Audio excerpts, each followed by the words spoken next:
trying to shield the microphones from the wind as best as I can. The wind's coming straight into me, but as you come up out of the tree line, the trail winds around the edge here of this huge crater. And you can see it on the topo map, but it's just kind of a little divot in the contour line. But you don't realize there's this actual crater. It looks like a volcanic crater, and there's even snow in the bottom.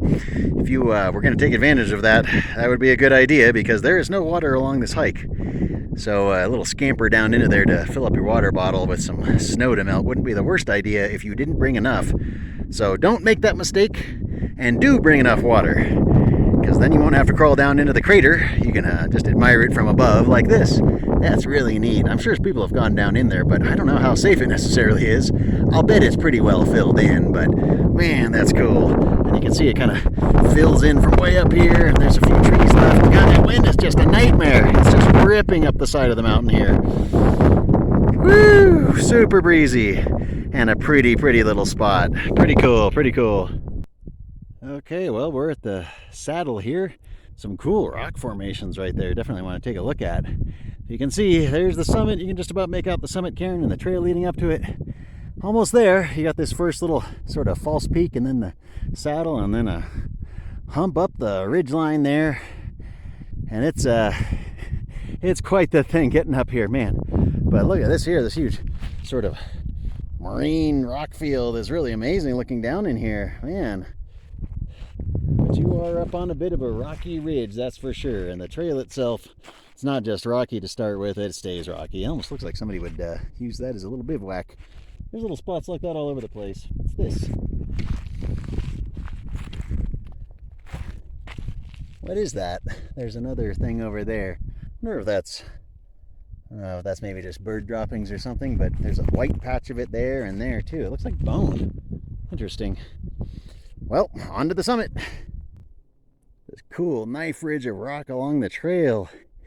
And you hike along the edge of it here. Let's see if I can get back down without falling. And it goes all along the trail all the way up to the summit, or almost all the way up to the summit.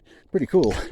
But it's also not just got cracks in it like this, it's got holes in it. And that's already pretty cool, but let's get down to the hole, or should I say the window. There's actually two of them. One is a little higher up and you can't really get a view through it, but the second one is absolutely see-throughable.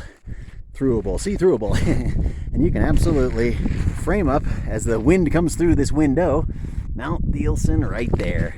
Look at that, framed up perfectly with the lake and everything. That'd be a good shot if you want to do a still. You have a vignette built into the image. You don't even have to put one in. No matting needed. Just put it in a frame. That's pretty darn cool.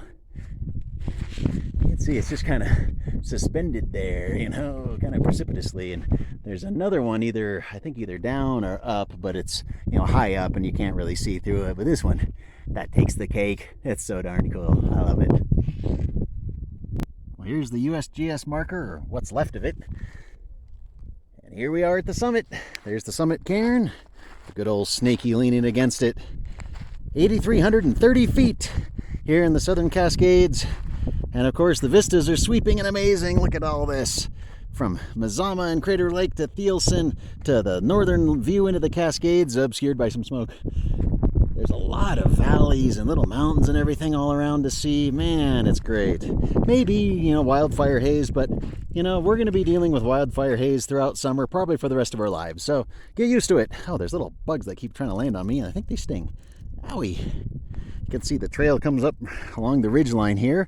There's your first sort of false peak, and then you come up around this really cool knife ridge of rock with these, you know, windows in it you can look through and frame Mount Thielsen if you want. It's really amazing.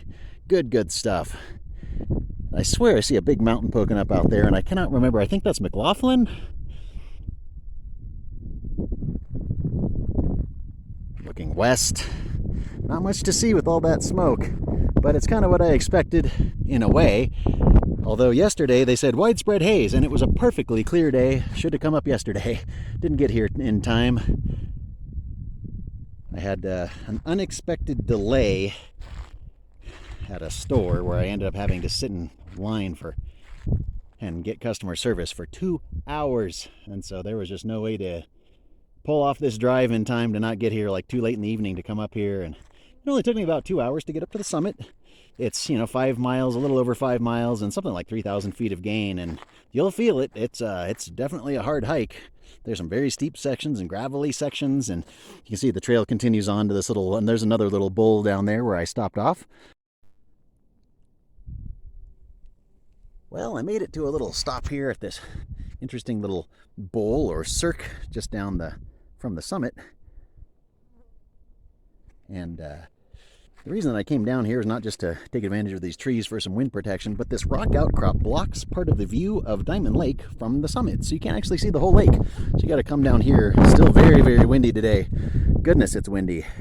There you can see the whole darn lake. Look at that. With Mount Thielsen looming over it. So spectacular.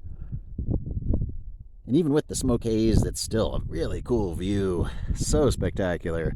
Looking north towards, I don't know what mountain that is, but I'm seeing a wildfire column, smoke column coming up, and it's part of the reason we have all this haze out here. But a lot of the haze we're getting here is actually coming from what I believe is a fire out on the Rogue River, and it's blowing up this way from the southwest of us. But that wind is a killer, and that is Mount Mazama, Crater Lake out that way. And of course, looking at the eastern slopes here, it's very rocky and volcanic up here. Very, very amazing. Very, very impressive views, especially at the top. You get the full 360 panorama. That's definitely worth a view.